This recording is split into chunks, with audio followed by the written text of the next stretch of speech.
দাগ রাখতে পারলাম কই, সংসারের জোয়ার টাইনতে টাইনতে 80 দুগুড়া আইসা পড়লাম।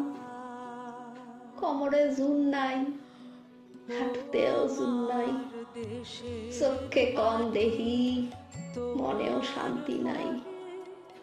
সেই ছোটকালে দেশ স্বাধীন হইতে দেখছিলাম, কিডা কিডা দেখছিলাম এইটা মনে নাই, তবে এইটুকু মনে আছে অনেক তাজা প্রাণের বদলে আমরা স্বাধীন হয়েছিলাম।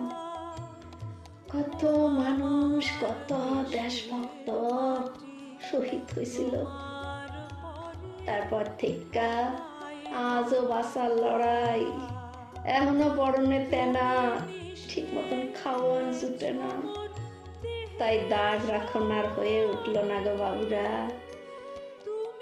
একটা ভালা মানুষ, নামটা মনে আছে, বিবেকানন্দ। তিনি কইছিলেন, আইসো যখন এখন ছোট দাগ রাখা যাও। বাবুরা, আমি পাইলাম না বলে তোমাগো জোর হাত কইরা কই, আইসো যখন এই দুনিয়ায় এখন দাগ রাখা যাও, এখন দাগ রাখা যাও।